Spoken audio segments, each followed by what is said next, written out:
Salut l'équipe et bienvenue dans ce nouvel épisode de Hashtag. Et pour ce nouvel épisode d'Hashtag, on va parler d'un sujet qui est pas hyper cool, mais il faut en parler. Il y a des choses à dire là-dessus. Il s'est passé beaucoup de choses. Ça fait un moment qu'on en parle. Ça fait un moment que beaucoup de personnes attendent le jugement de cette affaire. Et comme vous avez vu, on va parler de l'affaire George Floyd. Pour cette vidéo, je vais essayer de faire court parce que c'est un sujet assez particulier. J'ai pas envie de traîner énormément, de mettre des génériques et tout le bordel.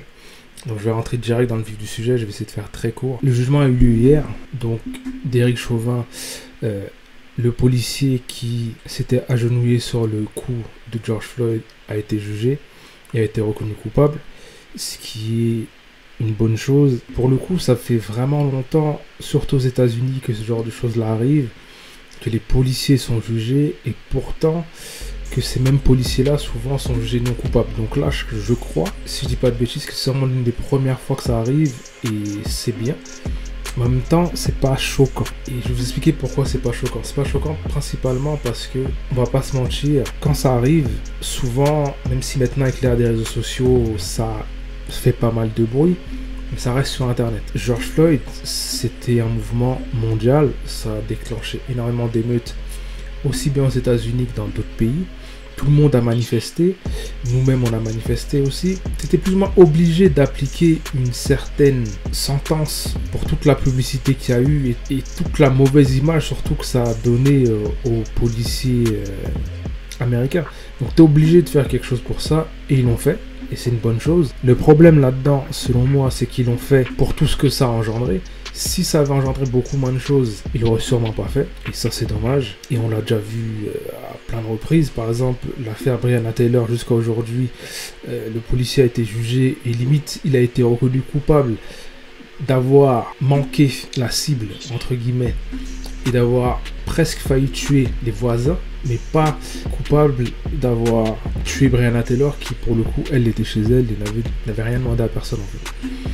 Donc c'est un peu embêtant qu'on soit obligé d'en arriver là, à ce stade-là, pour que toutes ces personnes-là qui font des actes qui ne sont pas forcément pardonnables soient reconnues coupables. Et je voulais revenir sur un point qui pour moi est très important. Il ne faut pas se leurrer, encore une fois, il a été reconnu coupable principalement à cause de tout ce qu'il a engendré. S'il n'y avait pas eu tout ça, je pense qu'il n'aurait sûrement pas été inquiété, surtout qu'il y avait énormément de lobbies qui commençaient déjà à le défendre. Même quand on a commencé à mettre les chefs d'accusation, ils commençaient déjà à essayer d'adoucir la chose. Mais au final, ils lui ont quand même mis 3 chefs d'accusation et il a été reconnu coupable sur les 3 chefs d'accusation.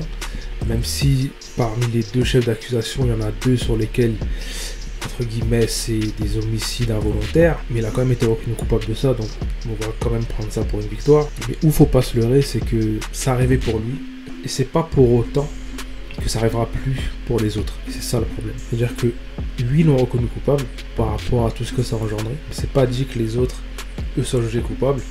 Et pour vraiment étayer mon propos, je vais vous donner quelques exemples.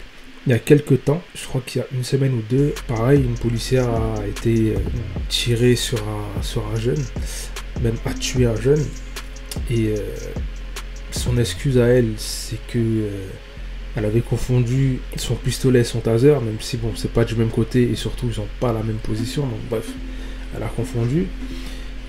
Elle a été jugée et elle a été jugée non coupable. Donc c'était avant le jugement, mais elle a quand même été jugée non coupable. Pour vous donner un autre exemple et qui là va être beaucoup plus concret, les vidéos ont fuité aujourd'hui sur les réseaux, ça s'est passé hier et où c'est dingue, c'est que ça s'est passé quelques minutes après le délibéré du jugement de George Floyd. Pour vous dire à quel point, malgré tout ça, aux États-Unis, ça change pas grand chose pour eux. En gros, affaire banale aux États-Unis, embrouille de quartier, ça appelle la police, etc. La police vient, ça dérape, et t'as un mort. Là, en l'occurrence, l'histoire est assez floue, mais je vais essayer de vous la résumer. En gros, il y avait une baston de rue entre une jeune fille de 14 ans ou 15, j'ai oublié l'âge exact. Ça parlait de poignarder, etc. Donc, la police qui est à proximité, bien sûr, se déplace le plus rapidement possible pour aller voir ce qui se passe. Et bien sûr, le policier, lui, a sa caméra au torse. Donc du coup, tout est filmé. Et ce qu'on voit, c'est qu'à peine arrivé sur place, donc on voit que ça se fight un peu, etc. Et sans même qu'il y ait eu un quelconque semblant de « Ok, qu'est-ce qui se passe? Calmez-vous, etc. » Non, le gars, il a shooté vite, en fait. il a shooté 4 fois sur la petite. Et la petite, elle est morte. Et voilà. Et tout ça pour dire que bon, c'est triste. En gros, ne pensez pas que parce que on a jugé l'assassin de George Floyd coupable, que ça va changer pour autant. C'est faux. C'est triste à dire, mais c'est faux. Et ça va prendre du temps encore à changer. Et on en est encore loin. En France, on a encore l'affaire Traoré qui dure depuis des années maintenant. Et c'est pas pour autant que c'est réglé. C'est pas pour autant qu'ils sont décidés à régler, voire même au contraire, ils sont décidés, je pense, fermement à enterrer cette affaire-là. Et on reviendra un jour sur cette affaire-là parce qu'on en a parlé pas mal sur Blow et on a eu pas mal de retours là-dessus. Et c'était des retours qui étaient assez intéressants, donc je pense qu'on fera une vidéo vraiment dédiée à ce sujet-là. Surtout par rapport aussi à nous, tout ce que ça a pu nous apporter. On reviendra un jour sur cette affaire-là, vraiment plus en détail. Mais le message du jour, c'était ça. Ne pensez pas, malheureusement, que parce que il y a eu une pseudo-victoire aux États-Unis, qu'il y aura une victoire pour tous les Noirs dans le monde, c'est faux. Malheureusement, c'est faux. On va devoir se battre encore longtemps. On se bat depuis longtemps. C'est loin d'être fini et il va falloir tenir encore jusqu'à ce que justice soit faite et que l'égalité soit vraiment imposée à tous les niveaux, tous les genres et ainsi de suite. C'est tout pour moi. Je vous laisse sur cette note-là. Dites-moi ce que vous en pensez dans les commentaires, qu'on en débatte un peu. Et nous, on se retrouve très vite. Ciao.